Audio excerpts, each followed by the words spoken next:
Gopijana Vallabha Girivardhari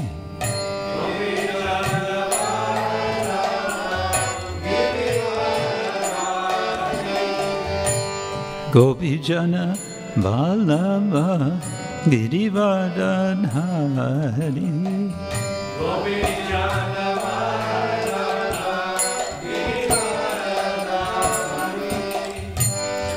Yashoda Nandana Vrajajana Ranjana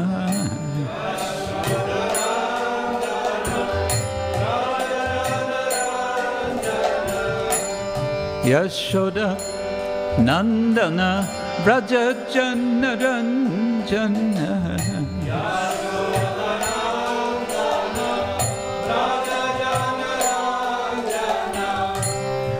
Yamuna Tira Banachari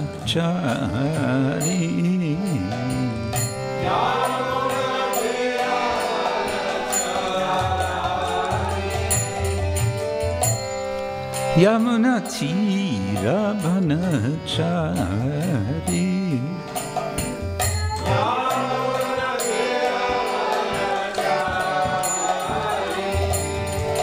Jaya Radha Madhava Kunja Vihari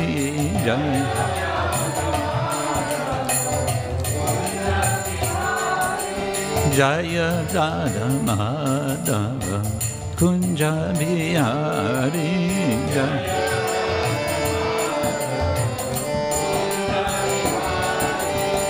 Gopijana Vallabha Girivardhari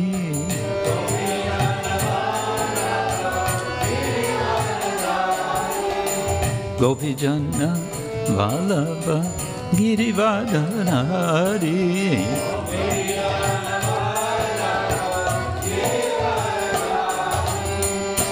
Yashoda Nandana Vrajajana Ranjana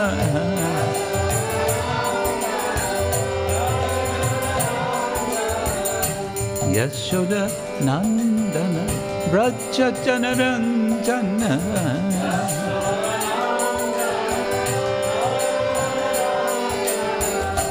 Yamuna Tira Banachari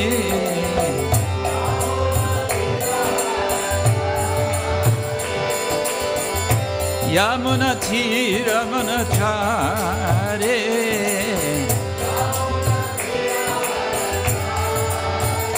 Hare Krishna, Krishna Krishna, Hare Hare, Hare Rama, Rama Rama, Hare Hare.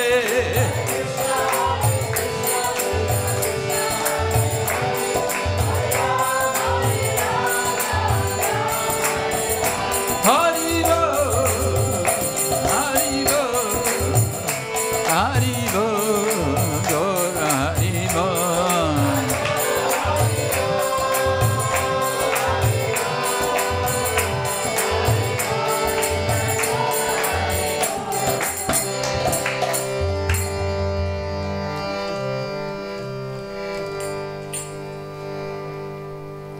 Srila Prabhupada ki jai, Ananta Koti Vaishnava Vrinda ki jai, Shri Shri Jagannath Subhadra Baladeva ki jai, Shri Shri Gaur Nitai ki jai, Grantaraj Srimad Bhagavatam ki jai, Gaur Premanande.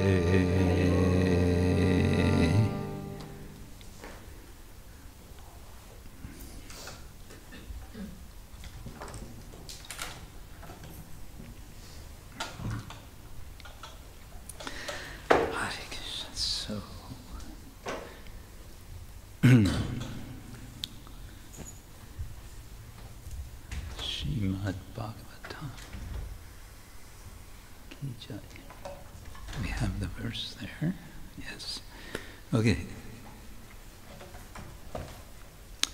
Nama Om Vishnupadaya Krishna Prastaya Bhutale Srimate Bhaktivedanta Swamin iti namine Namaste Saraswati Devi Gauravani Pracharine Nirvishesha Shunyavadi Paschatya Deshatarine Vancha Kalpatarubhyascha Kripa Sindhubhya Evacha Patitanam Pavanebhyo Vaishnavebhyo Namo Namaha.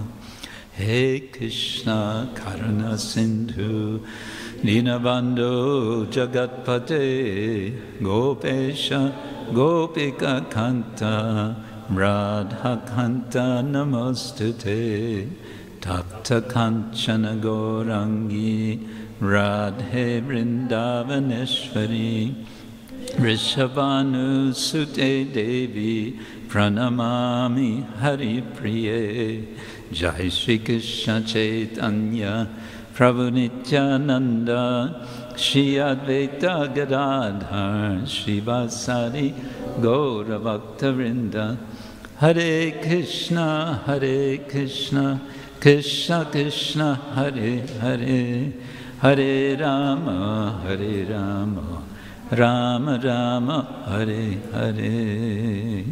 Om Namo Bhagavate Vasudevaya.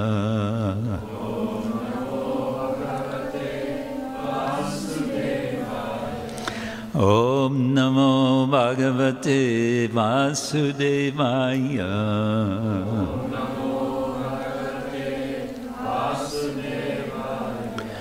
Om Namo Bhagavate Vasudevaya.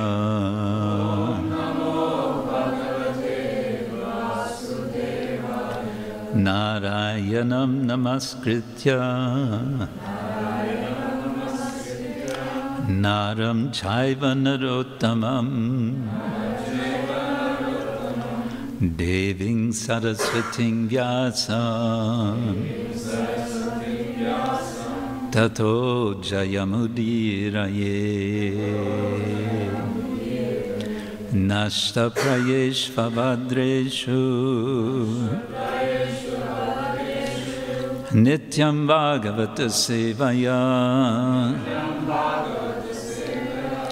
Bhagavati Uttama Shloke Bhaktir Bhavati Naishtiki.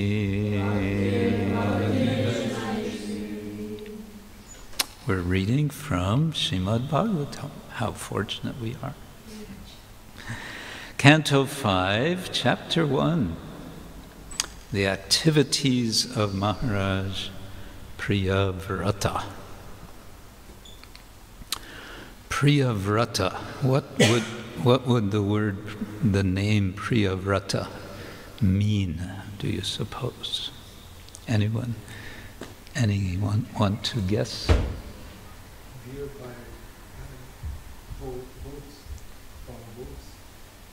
Votes? Vows. Yes, or we might say one, because it's the name of a person, it's one whose vow is dear or is pleasing.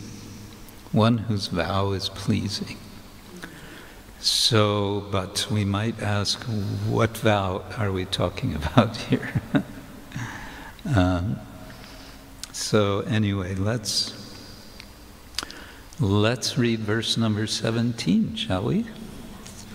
Does anyone want to remind us something from verse 16?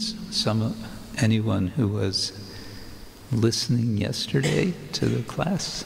I wasn't here. On Saturday. Oh, that was a long time ago. Well, just to, as they say in India, prime the pump, let's first read the translation of verse 16. Even if one is liberated, he nevertheless accepts the body he has received according to his past karma. Without misconceptions, however, he regards his enjoyment and suffering due to that karma the way an awakened person regards a dream he had while sleeping. He thus remains steadfast and never works to achieve another material body under the influence of the three modes of material nature. So there's an analogy being given, comes so many times in the Bhagavatam, the waking versus sleeping and dreaming condition. And here it's interesting because it's telling of someone who has awakened after a dream and realizes, oh, that was just a dream. And because one recognizes it was just a dream, one doesn't take it seriously. Were any of you dreaming this last night? Yes? Are you taking seriously the dream that you had? Do you remember anything from your dream? You don't have to confess. We wake up and we understand, oh, that madness, and it's usually some sort of strangeness, right? With me, it's some strangeness. Oh, that was just a dream. Whew, good. And we dismiss it. It's finished. Back to real life. So that's the attitude being described here of the person who's liberated. So it's a comparison. Just as we have this experience, in a similar way, the liberated person experiences this body and it's what it's going through. Okay.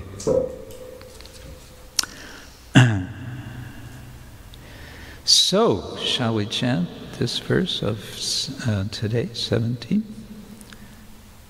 Why not? Bhayam pramattasya vaneshvapi syat.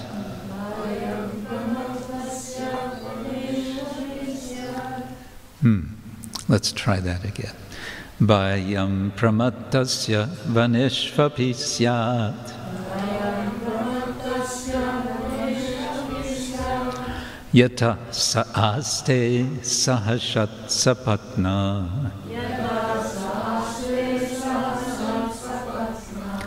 Yata saaste sahashat sapatna.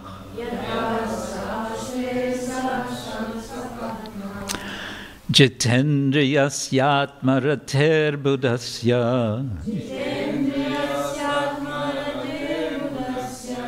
Jitendriyasyatma rater buddhasya. Grihashramaking nukarotyavadyam.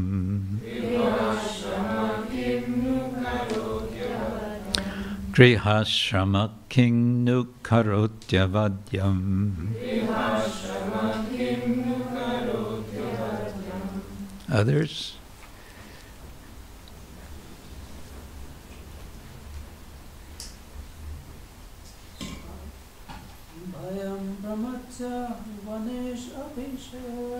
Bhayam pramattasya vaneshvapi syat. Yata saaste sahashat sapatna.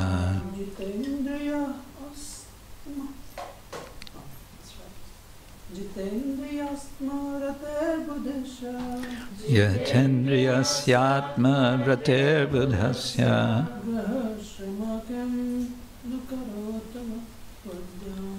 Grihashramakim nukarotyavadyam.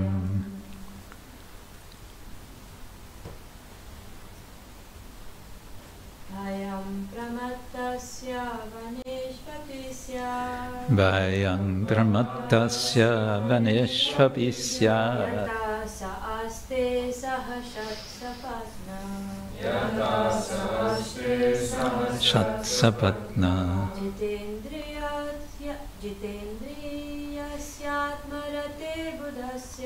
Jitendriyasyatma vritir buddhasya.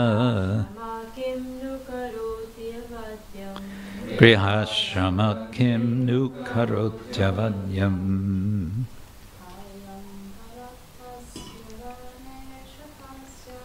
Bhayang pramatasya vanishvapi syat.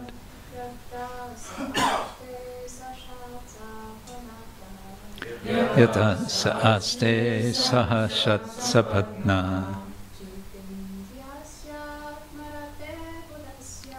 Jitendriyasyat marate buddhasya.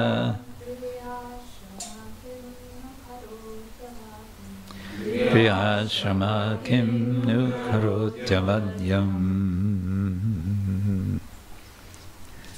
Very nice. What does it mean? Bhayam. What does bhayam mean? Yes. Pramattasya. Of one who is bewildered. Vaneshu. In forests. Api. Even. Syat. There must be. Yata. Because. Sa. He. One who is not self-controlled. Aste. Is existing. Saha. With. Shatsapatna. 6 co-wives. Jita indriyasya. For one who has already conquered the senses. Atmarate. Self-satisfied. Buddhasya. For such a learned man. Griha ashrama. Household life. Kim. What? Nu. Indeed. Karoti. Can do. Avadyam. Harm. Translation and purport by His Divine Grace A.C. Bhaktivedanta Swami Srila Prabhupada. Translation: even if he goes from forest to forest, one who is not self-controlled must always fear material bondage because he is living with 6 co-wives, the mind and knowledge-acquiring senses. Even householder life, however, cannot harm a self-satisfied, learned man who has conquered his senses. Okay. Purport: Srila Narottam Das Thakur has sung Griheva vonete take ha goranga bole dake. Whether one is situated in the forest or at home, if he is engaged in the devotional service of Lord Chaitanya, he is a liberated person. Grihe va vonete take. Take means to stay, right? Staying, living. Ha goranga bole dake. If he calls out Gauranga, if he calls Ha Gauranga, if he is engaged in the devotional service of Lord Chaitanya, he is a liberated person. Here, this is also repeated. For one who has not controlled his senses, going to the forest to become a so-called yogi is meaningless. Because his uncontrolled mind and senses are going with him, he cannot achieve anything even by giving up household life and staying in the forest. So one may think, now I'm renouncing everything. I can't take it anymore. I'm getting off of this world. Go to the forest. But what's actually going to happen? He or she will take his mind and senses with him. Problem will not go away. Because his uncontrolled mind and senses are going with him, he cannot achieve anything even by giving up household life and staying in the forest. Formerly, many mercantile men from the upcountry of India used to go to Bengal, and thus there is a familiar saying, quote, "If you go to Bengal, your fortune will go with you," unquote. Upcountry, I presume, means northern India, and presumably he's referring, mercantile men means Vaishyas, means business people. So apparently there was some idea, I will go to Bengal and there I will get rich. Why particularly they would get rich in Bengal? Doesn't say. But if you go to Bengal, your fortune will go with you. You won't be successful because you have your fate. Our first concern, therefore, should be to control the senses. And since the senses cannot be controlled unless engaged in the devotional service of the Lord, our most important duty is to engage the senses in devotional service. Rishikesha sevanam bhaktir uchyate. Bhakti means engagement of the purified senses in the service of the Lord. Who knows that whole verse? Sarvo bhadi vinirmuktam nirmalam rishikesha sevanam. We got it. Herein, Lord Brahma indicates that instead of going to the forest with uncontrolled senses, it is better and more secure to engage the senses in the service of the Lord. Even household life can do no harm to a self-controlled person acting in this way. It cannot force him into material bondage. Srila Rupa Goswami has further enunciated this position. Iha yasya harer dasye karmana manasa gira nikilasvapi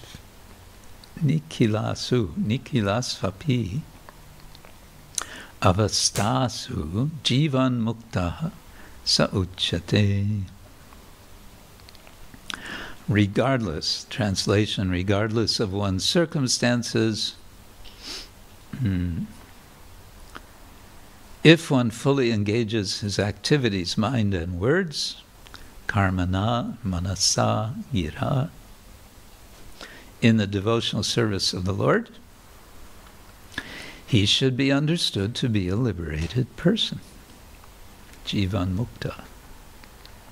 Srila Bhaktivinoda Thakur was a responsible officer and a householder, yet his service to the cause of expanding the mission of Lord Chaitanya Mahaprabhu is unique.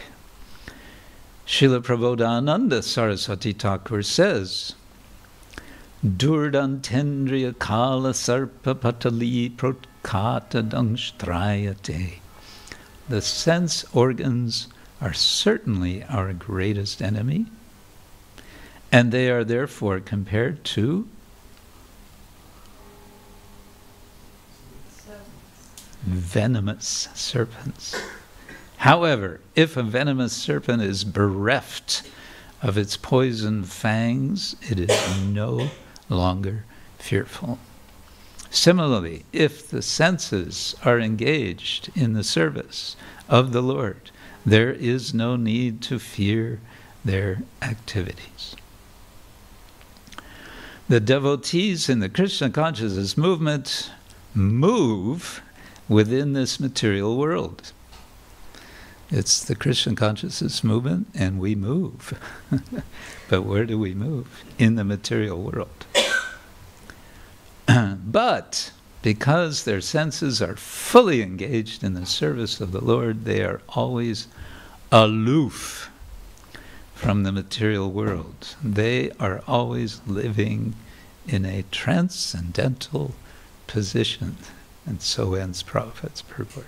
Srila Prabhupada always spoke very positively and hopefully and optimistically about his followers.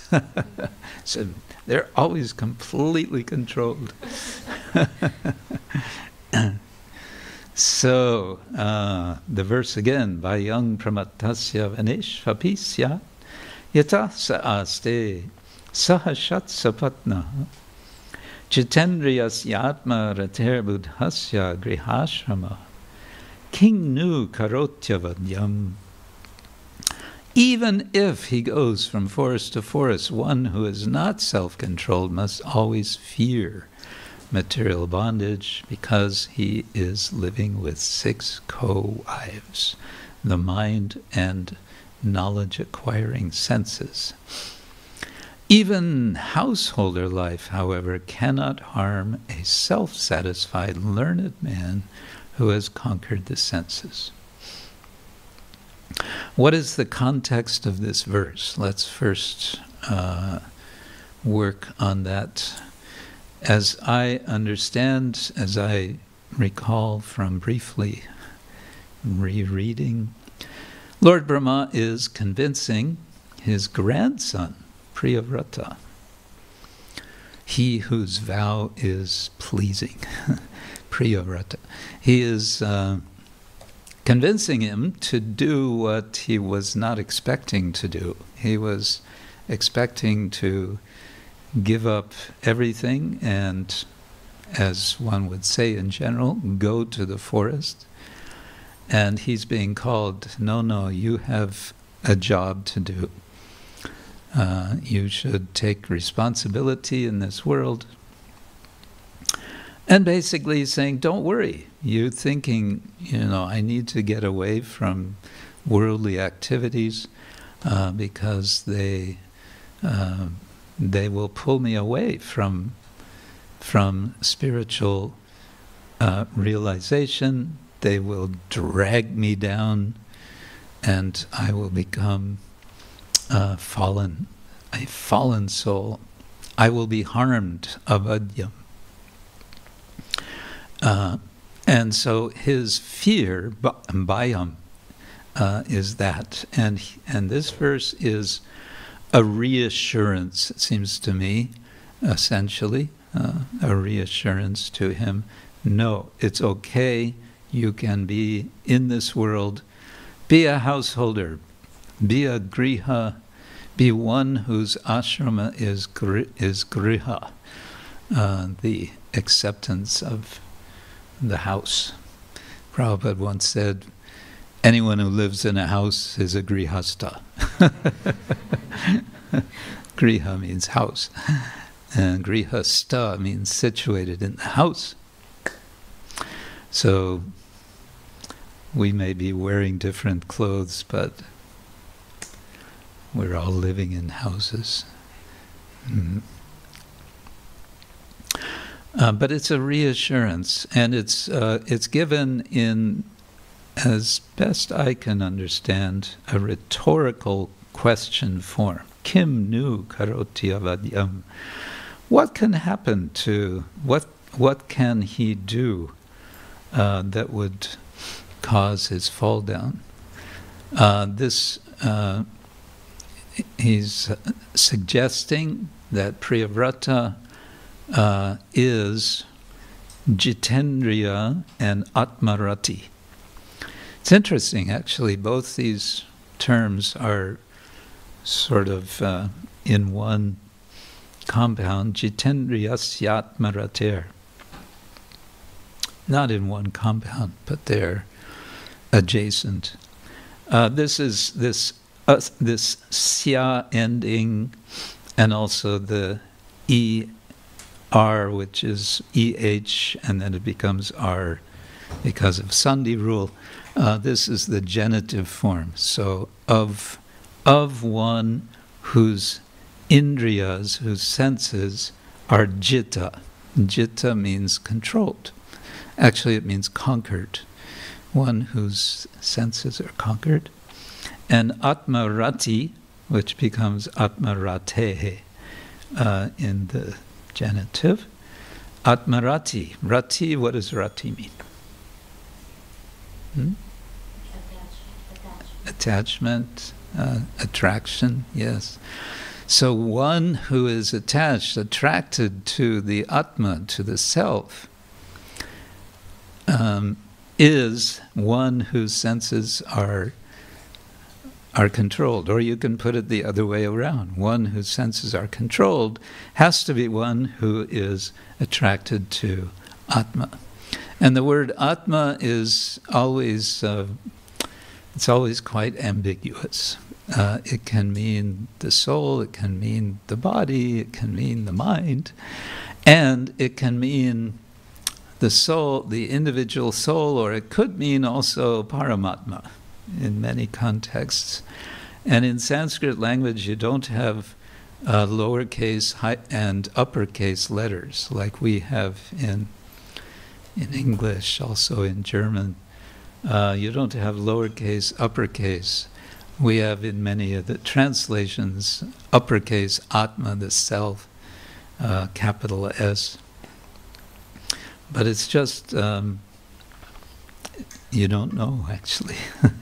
So there's ambiguity, and I think it can be a kind of intentional ambiguity. So Atmarati could also mean attraction to the Supreme Self, to Paramatma.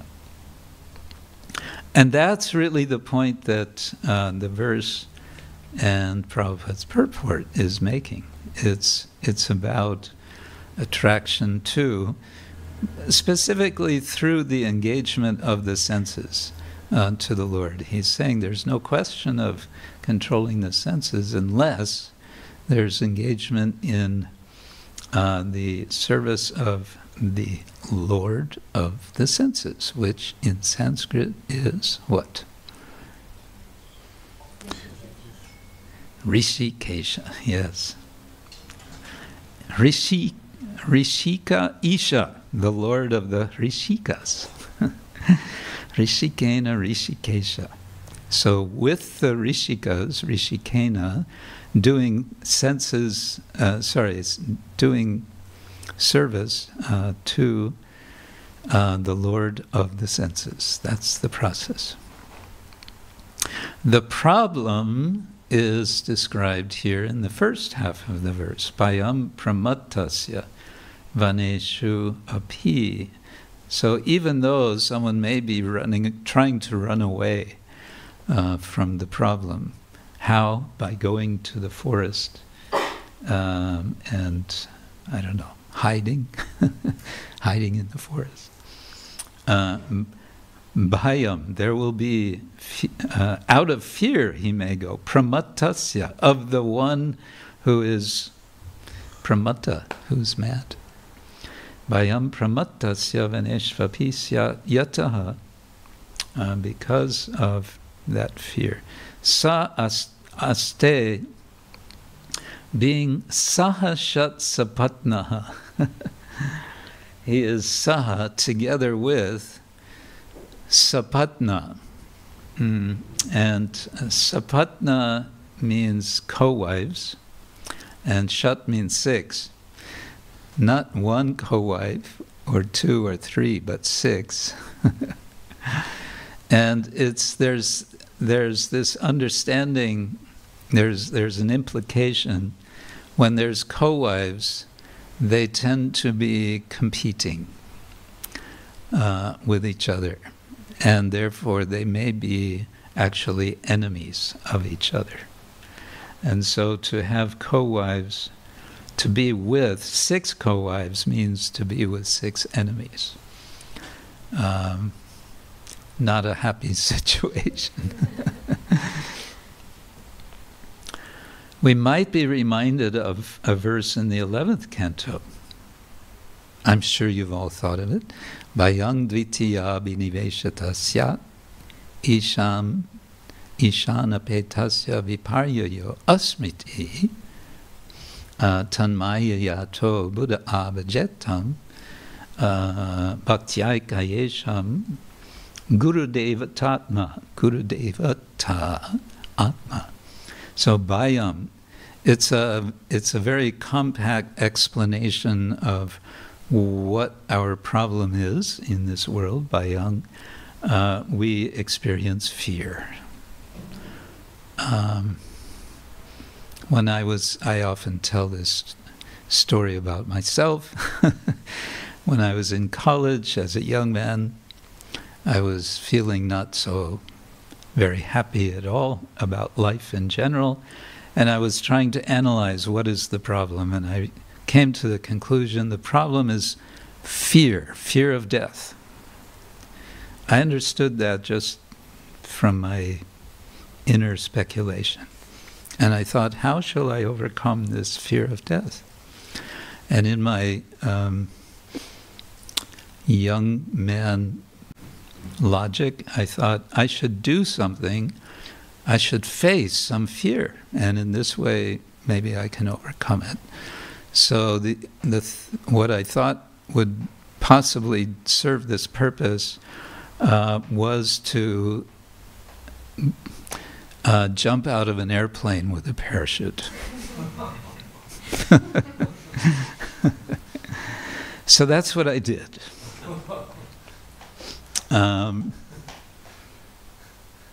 To tell this story very shortly, I realized I survived, although on the first jump I might not have survived, but that's another story.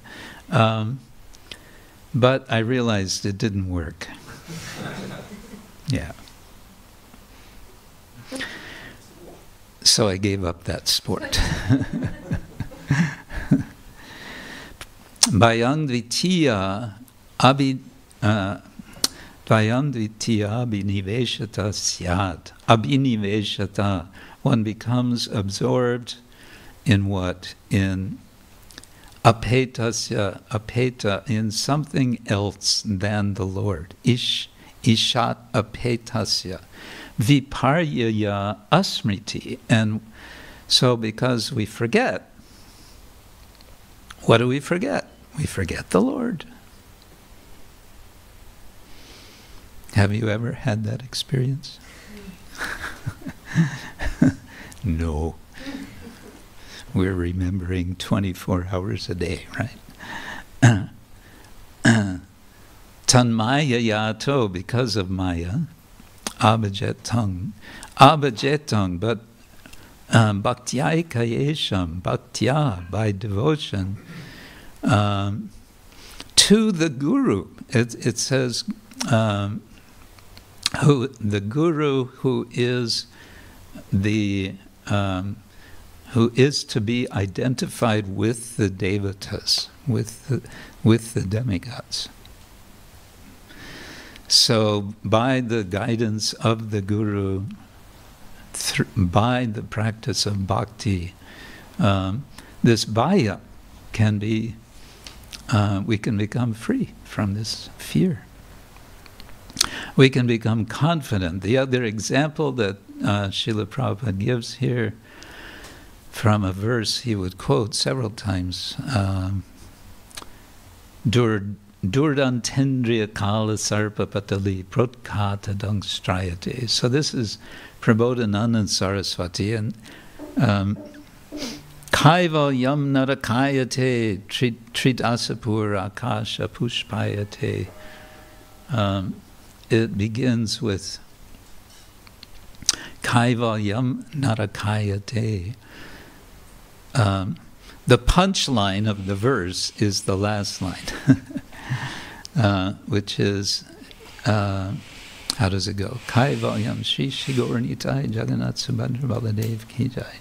Kaivalyam Narakayate Tridasapur Akasha Pushpayate Durdantendriya Kala Sarpa Patali Protkatadakshtrayate Vishvam Purna Sukayate Vidi Mahendras Chakitayate Yat Karunya Katakshavaibha Bhavatang Tam Gorameva Stama.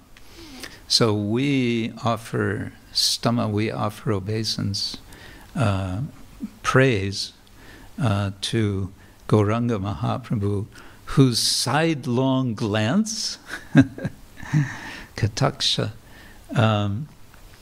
causes one's attitude to change. And then the rest of the verse is describing how our attitude changes. Kaivalyam narakayate. One considers Kaivalya to be hellish. In the Yoga Sutras, it's considered the goal of life, Kaivalya.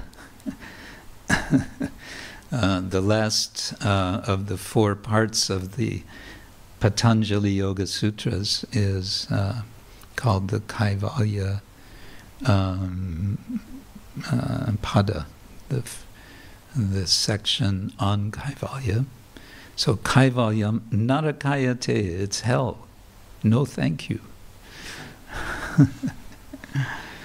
Tridasapur Akasha Pushpayate, the heavenly realms, the 3 realms of heaven, Akasha Pushpayate, they are considered to be like the sky flowers.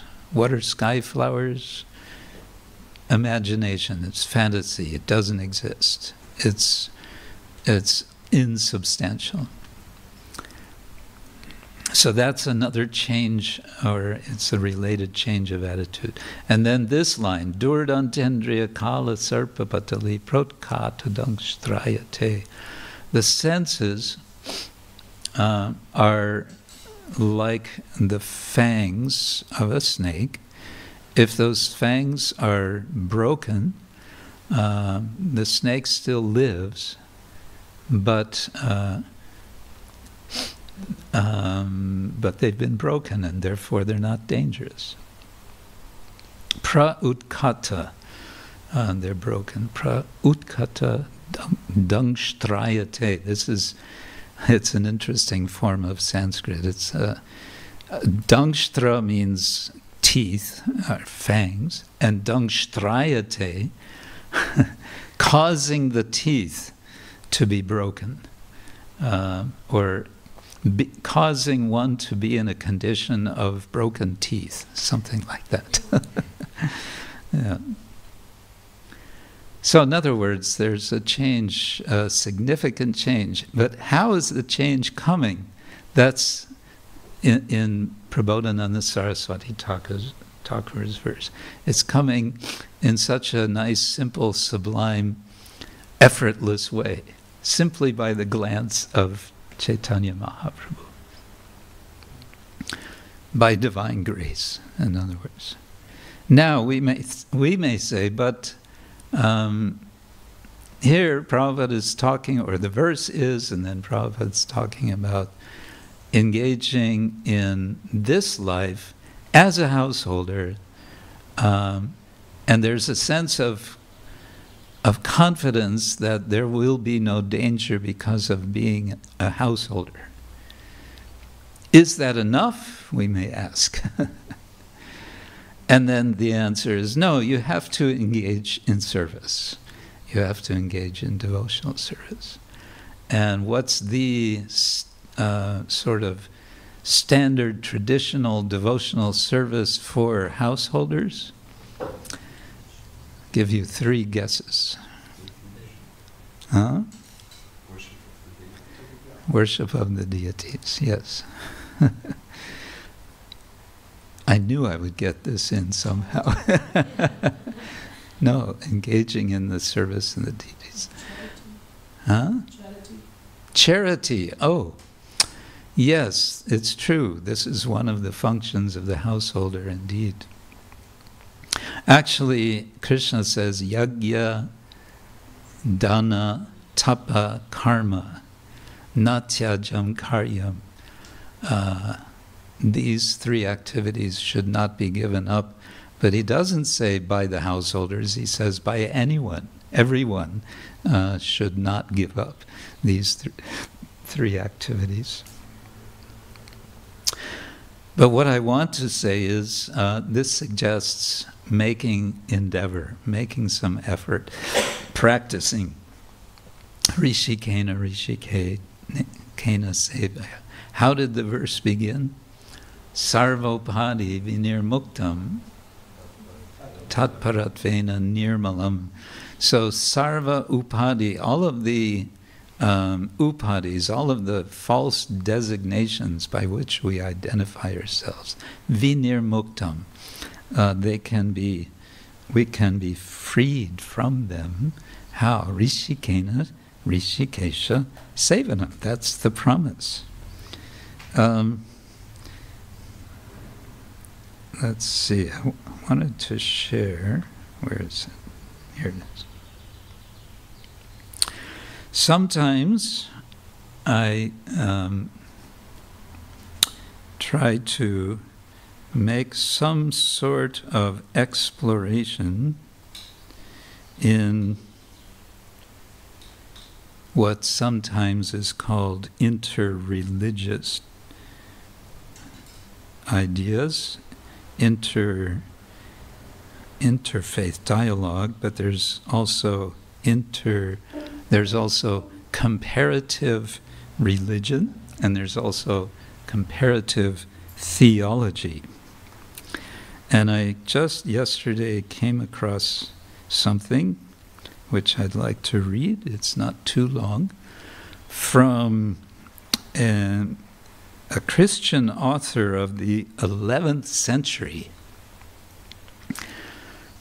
Well, it was probably written in Latin originally, so we get a translation.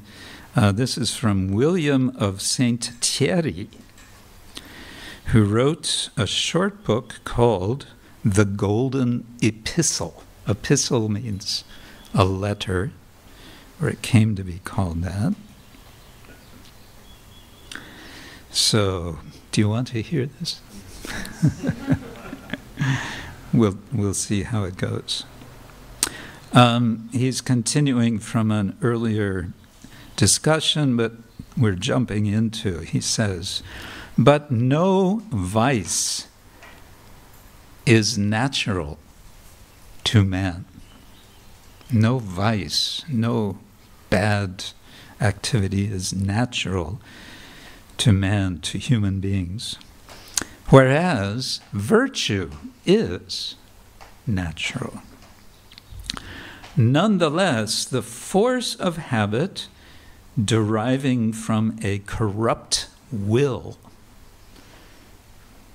or a deep-seated carelessness tends to make a host of vices become as natural to the conscience which has been neglected. Okay, that's a little, maybe I should unpack that.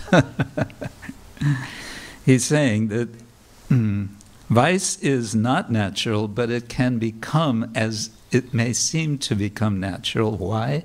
Because of carelessness, deep-seated carelessness. It makes a host of vices. Host means a lot, many different vices.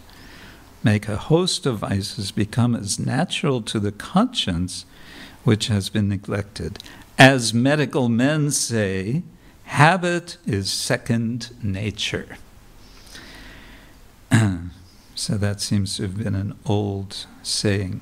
He goes on to say, yet every bad spirit can be softened before it grows hard in evil. Okay, so he's saying it's possible to overcome bad habits. by practice. And even after it has become hardened, it need not be despaired of.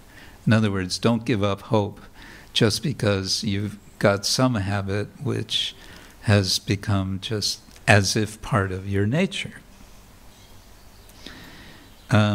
For the curse pronounced upon Adam. So, of course, he's going back to the story in the book of Genesis of the Bible. Adam and Eve, they took a bite out of an apple or a pomegranate. It's debated whether it was an apple or a pomegranate. And then they were cursed by God. God became angry and cursed them. And what was the curse? Now they have to toil. They have to work. For the curse pronounced upon Adam means that the earth which we cultivate and the ground which is our heart or body produce harmful or useless growth freely in all directions, but what is useful and necessary only with hard work. Okay, he's sort of making a figurative. Out of the curse, you have to go and work the land.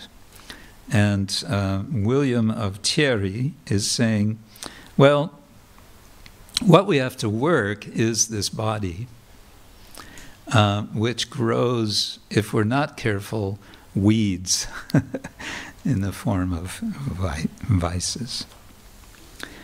But, he says, we can work the land of this body to produce the fruit which is useful by hard work.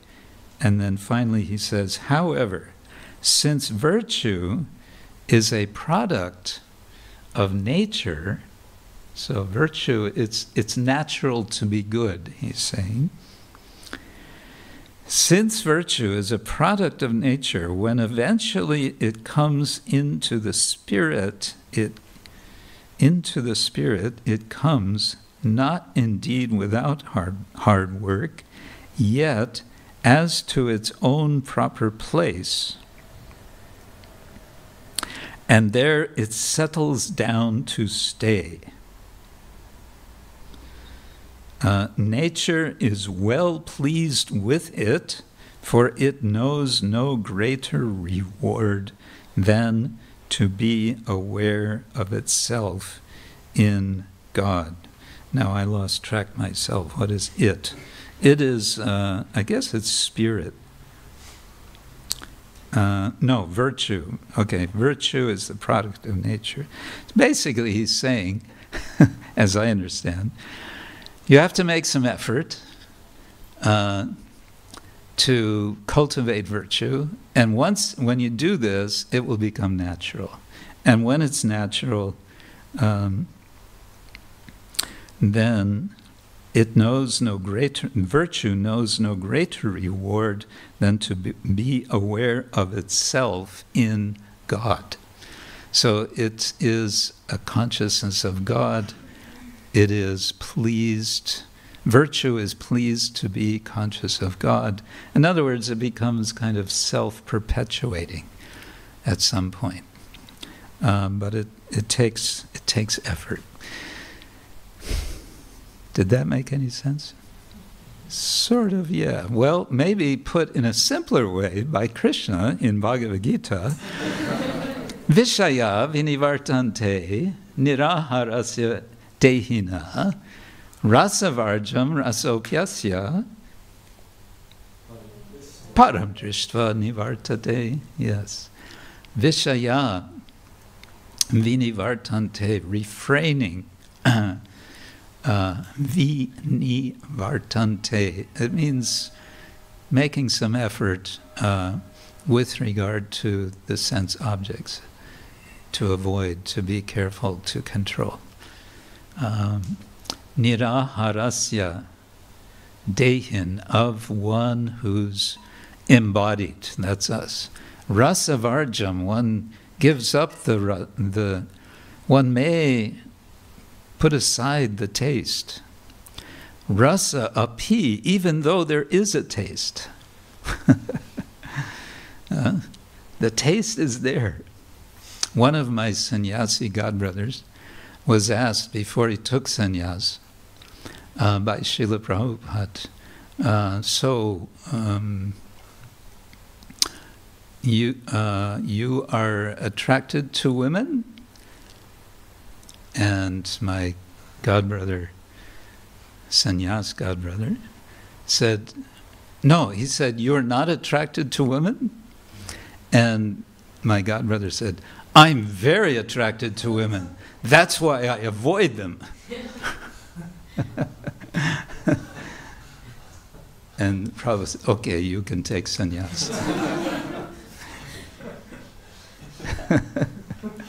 So Vishaya vinivartante niraharasya dehina rasa varjam rasa api, although rasa is the param drishtva nivartate, because of a higher seeing, having seen something superior, param. Param can mean superior, or it can mean param, the supreme, seeing the Lord. There's an ambiguity there also.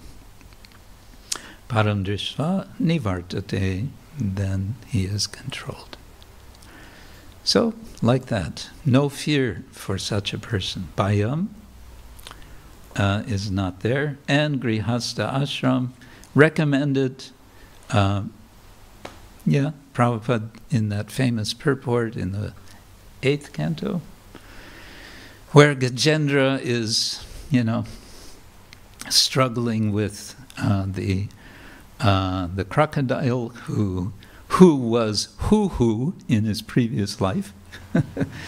Hu was the name. Hu was cursed, and he became a crocodile. So he's struggling, and why is Gajendra struggling? He's out of his element. And in this purport, Prabhupada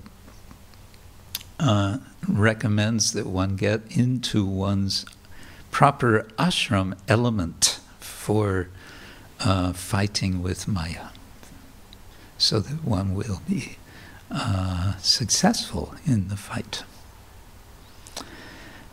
Srimad Bhagavat, Grantaraj Srimad Bhagavatam ki jai. Hare Krishna. Comments, questions, reflections, doubts, arguments, complaints. Anyone?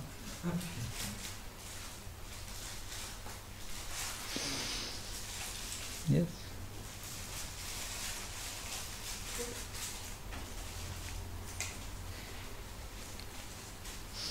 Hi Krishna Maharaj, thank you so much for the lecture. I think I'm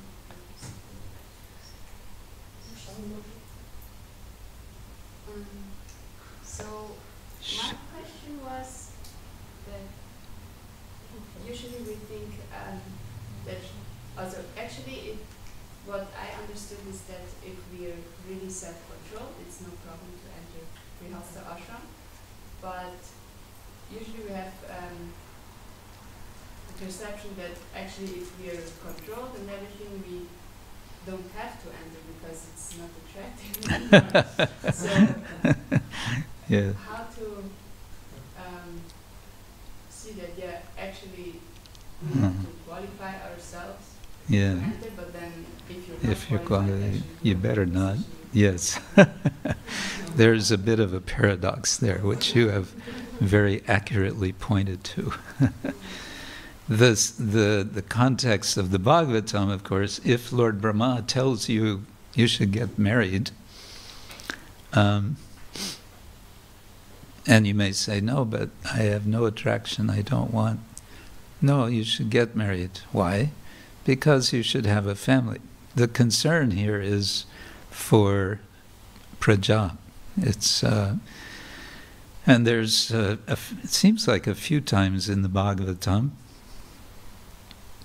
that there is an issue of a need for population, and because of that, Lord Brahma is concerned. So that's the situation here. Yes, Srila Prabhupada would say sometimes, all the brahmacharis should stay brahmachari, and all the ladies should get married. Go figure. What to do. So I've never had any good answers for your sort of question. My personal answer was not that. Mine was more like of my godbrother, that okay, attraction is there, best to avoid, because I'm just too lazy to be a householder. That's the fact. It's a lot of work, which many brahmacharis who are planning to marry don't realize until it's too late. You have a lot of responsibility and a lot of work. And on top of all that work, serve Krishna.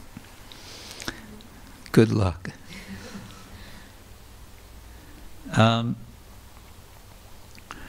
So let's see, what can we say to this? Of course, we know the distinction between Grihastha and Grihamedi.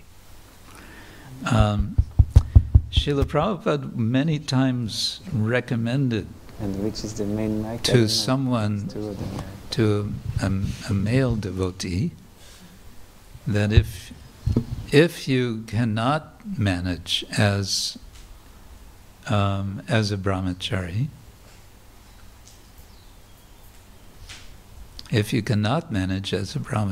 then go ahead and get married.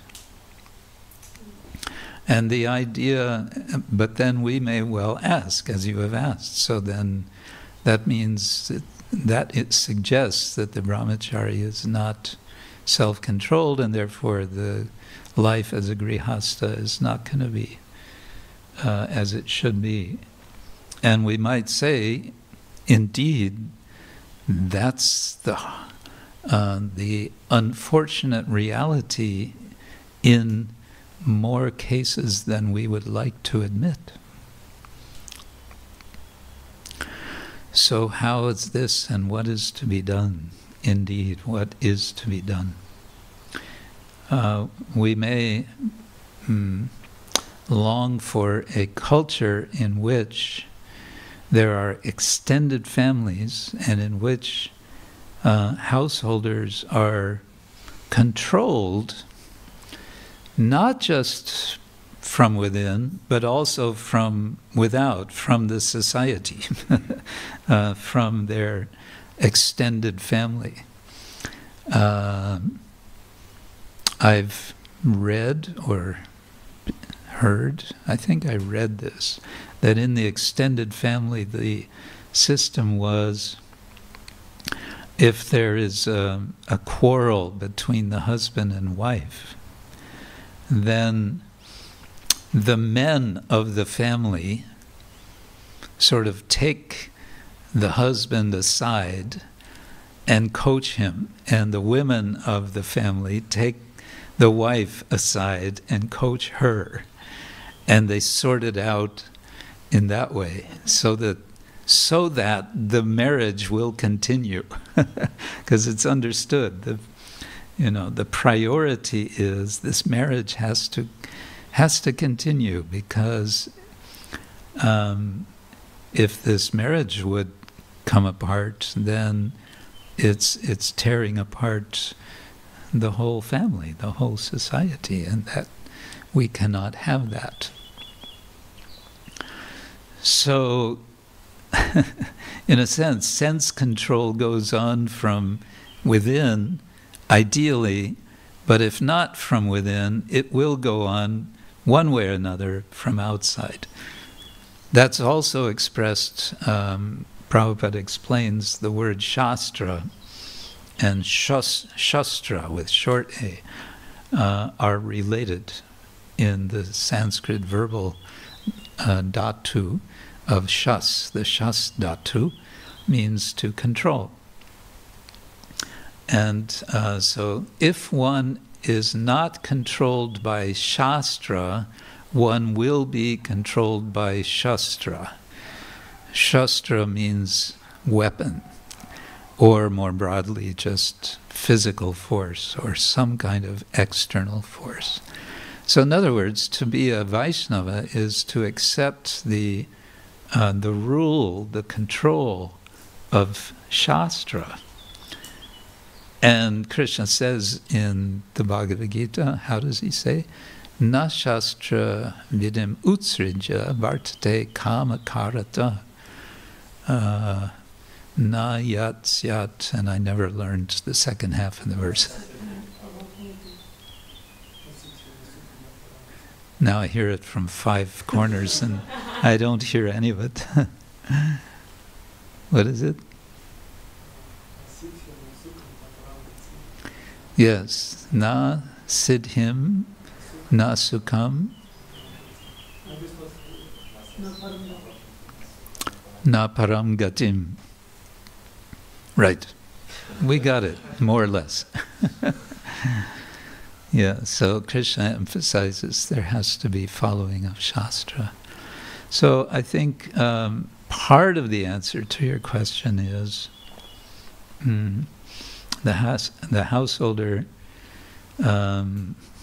who may be well controlled and therefore doesn't, so to say, need to be a householder, can be the best of householders because he and she can really do what householders are meant to do, and that is care for each other and care for all of those in the circle immediately around them, their own children and the greater family and the devotee family. They can take care of the brahmacharis, the vanaprasthas, the sannyasis, because they're free from the entanglements of the griha-medi existence. Does that help? Does that go in the right direction? You don't look very satisfied with that.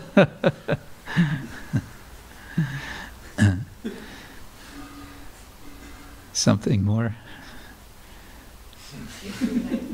Huh? If you like to explain something more. No, I want you to explain something more. Help me out here. Yeah, is it actually... Now we got a microphone for you, so now you can... Srila Prabhupada, we know, is speaking the truth all the time, and we also know that he, in those days, he wanted to have brahmacharis and sannyasis to spread the moment. So, is it like kind of change of mood that we... Now it's mainly grihastas. Yeah, but not like really grihastas. But so... Did you hear that? Not like really grihastas. Of course there are some Truth is out. Huh? Yeah, I don't want to offend anyone or whatever, but it's just very... It's too late. The truth is out. So, okay, what do you want? So the question is... So what should we... what should we should put a moratorium. Do, what should we strive for? Maybe we should put a moratorium on the grihasta ashram. No more marriages for the next 2 years until we figure out what are the shastric injunctions for a grihasta. What should we do? Indeed. We should have more seminars for grihastas. We should engage them more in devotional activity, I would say. But how to inspire them for that, that is the question. You can't force anyone to do devotionals. You're going to do devotional service today. Bye. Away they go. So there has to be, Prabhupada speaks about preachers needing to inspire others, to inspire people to engage in devotional service. So that is a special challenge. It's one thing to make new devotees. It's another thing to keep and maintain and engage and inspire and have everyone feel, yes, I'm part of this this society, this community. I want to help. I want to do service. That's the challenge. That is indeed the challenge. One thing is everyone needs to feel acknowledged. Everyone needs to feel appreciated. And that's something to practice, to recognize, to acknowledge, isn't it? Yeah. Yes.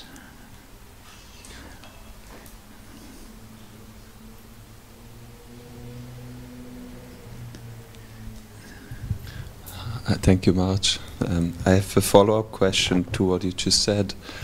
How to inspire devotees. Now we're going into Ishtagoshti mode. Yes. It's already the Sevak Sangha, which I was thinking this topic would be very nice for the Sevak Sangha. Yes, Keshava Maharaj, he'll have all the answers.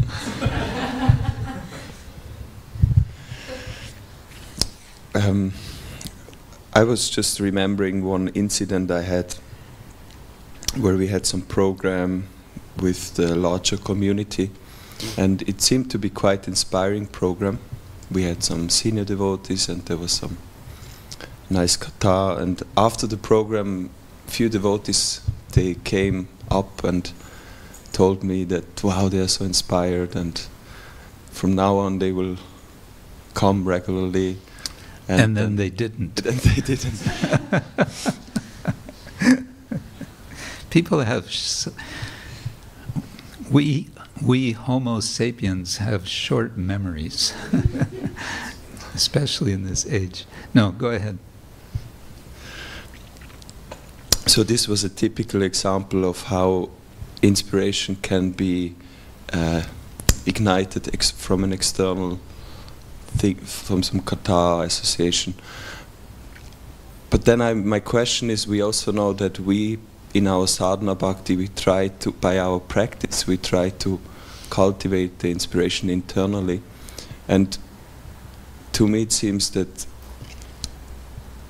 many in our community we maybe undervalue our practice sometimes, that how we should be strict about our practice, to getting up early, even though we are living outside, chanting our rounds carefully, reading, and how we can improve that also, because we know we are mostly very isolated in today's circumstances. We don't have a community and live together. So if you can shed some light on this. One thing I suggest is reading groups, online reading groups for householders. I know one group in Sweden, they were 3 devotees, 3 male householders. They would meet every morning for 20 minutes and read Bhagavatam. And they said it was so inspiring, or it is so inspiring. And it's a very simple thing to do.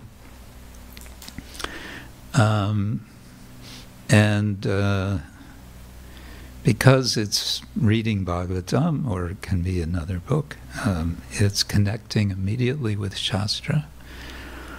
It can give, I think, a very powerful charge to householders, so they can,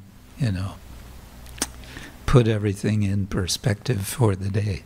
They would do this in the morning before their day began. So that might be something you could promote. It's, I think, a practical thing, because it's nowadays everyone is on the internet anyway, right? And it doesn't cost anything more than the internet connection, which everyone has anyway. It doesn't require more time than the time they're taking for that. It's sangha, it's connecting with other devotees. And I recommend small groups. Keep it small. I think maximum 4 in such a group is good. It can be 2, it can be 3, maybe 4.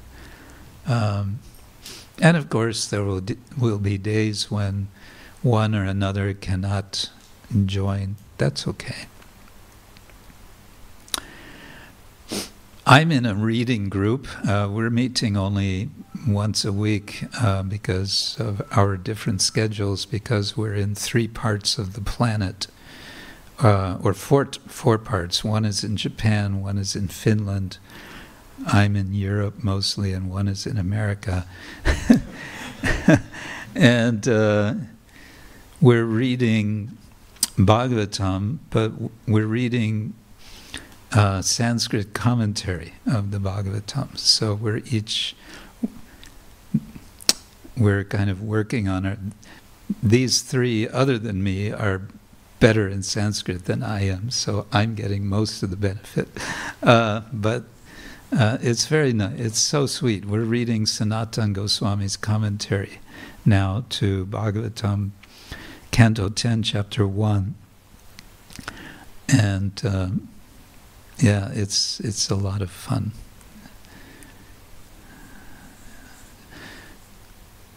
But that's what we're doing. One can just make a schedule. Maybe not every day, but whatever. Every Monday, Wednesday, Friday, Tuesday, Thursday, whatever. Can experiment with what works.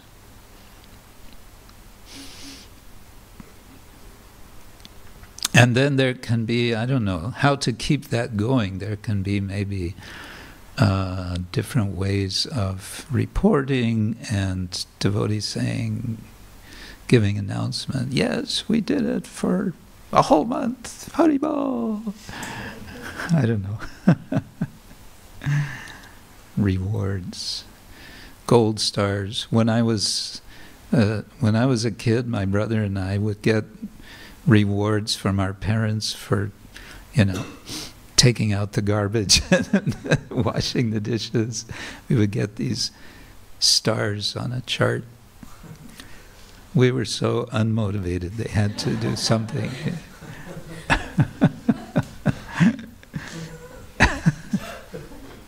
It was terrible. When I think back on it, I was like, what is wrong with me? Why we couldn't just do some nice service to our parents?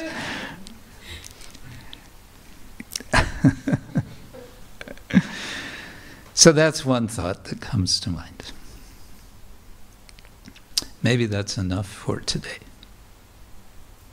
Grantaraj Srimad Bhagavatam ki jai, Shri Shri Gauranitai ki jai, Jagannath Subhadra Baladev ki jai, Srila Prabhupada ki jai, Gaur Premanande. Haribol. Hare Krishna. His Holiness Krishna Ksetra Maharaj ki jai.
You were in the home program.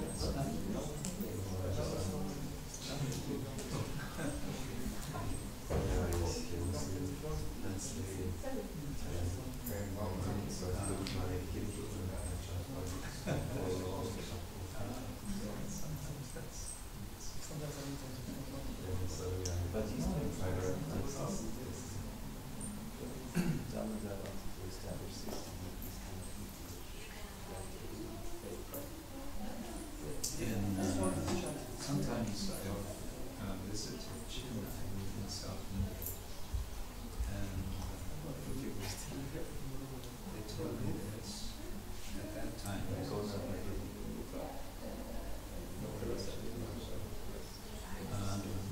said we have 7 Bhakti Vriksha and Navamata groups in Chennai. 7. And they would drag me off to this group and that group for programs. And so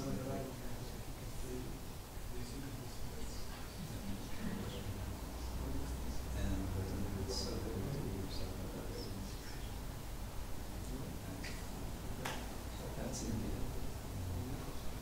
I've been trying now to see if I have to cut because we are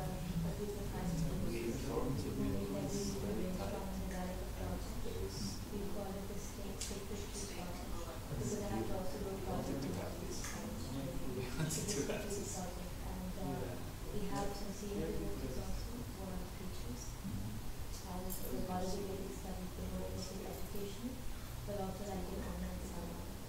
So we will use the American composition model and we tweak it to our needs and make it philosophy discussion, but it will mostly be online.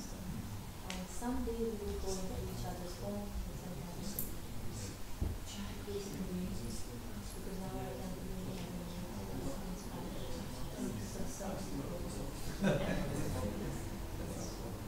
It's in yourself most. This just reminds me of something we do. I think it started in Hong Kong during the month of Kartik. They do these sort of quick home programs.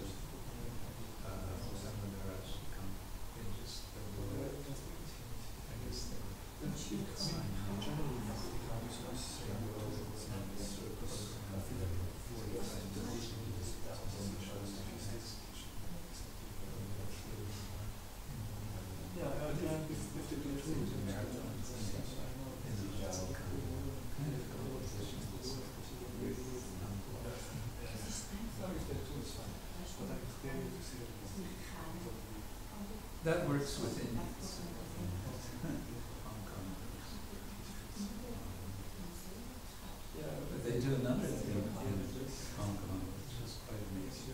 They'll set up a table on the street, on the busy street, a picture of a founder. They show them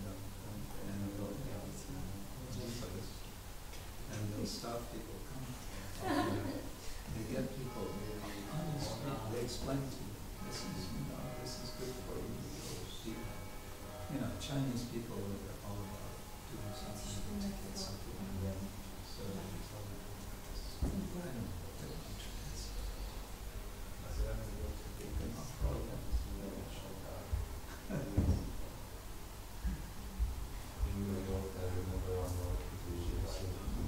oh yeah.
Just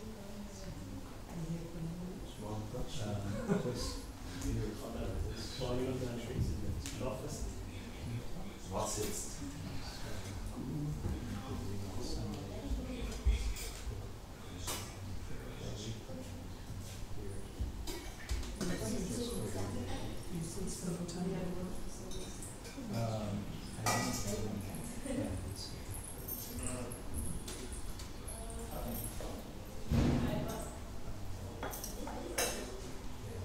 each year is Would you be able to suggest something like some reading material that can that's what Prabhupada was talking about because in the past after fighting all of strength. Obviously, if we never learn Hanuman was never taught what is his strength, but the Jama needed to tell. So we feel like in our society somehow we get to know about Krishna consciousness, practicing for many years, but we're still trying to figure out what is it that what is it I can do. So then you're doing so many things from cleaning to just distributing, but we don't have what is that strength which well, I typically encourage devotees to experiment, to explore what may be possible. Devotees ask, what service can I say, what do you have to, what would I like to do? That's an indication of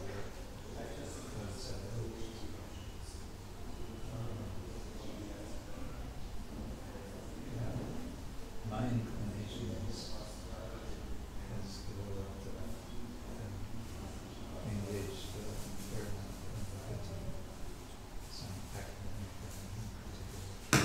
When I was a young devotee, I had some idea of what to write also. I told the local senior devotee.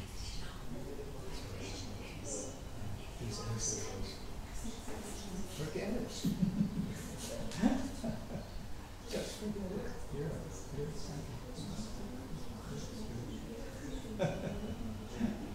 which may have been the right answer at that time. Maybe I shouldn't. But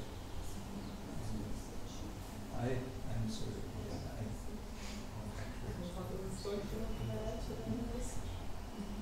you see like devotees are doing certain things, even if you relation with you see whether it's a kirtana or to distribute books, so they will distribute it, but it's not like we're free from the things.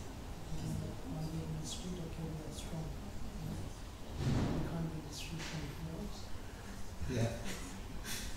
At some point you have to retreat, come somehow else. And I feel that's what it is like. Depending on looking at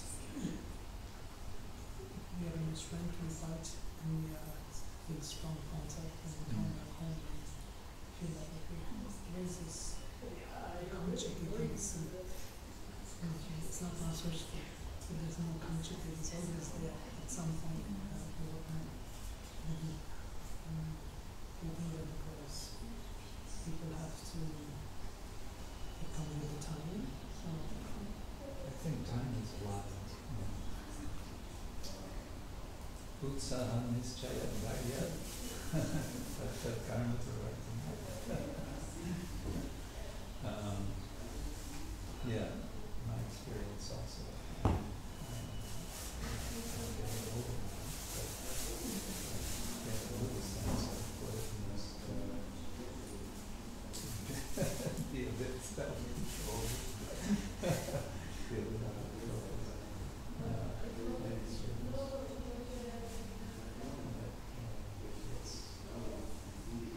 Yeah, if we had Jambadhan to tell us. it seems like Krishna spoke of right because there was this last night I was having a conversation with somebody because I didn't know how to ask them about what's my but then because we don't have kids, so I tried. And she spiritual states that outburst. So then I was trying to figure out that sometimes people would say, oh, you're traveling and this and that, and you say, I don't know, 10 days, so maybe 100 days. I don't know, 10 days, we live on the street. But this thing that sometimes you say that you're not safe enough. It's a good position to feel that you're not safe enough. But then actually hear more about where does this feeling of not so safe come from, because you're not utilizing the mushroom properly. Or it can be the sort of healthy fear. There's also a healthy fear of mind, which is better to be there than to be overconfident, right? Yes. Actually, once I talked to it for Yeah. someone was giving a class and he was talking about certain books.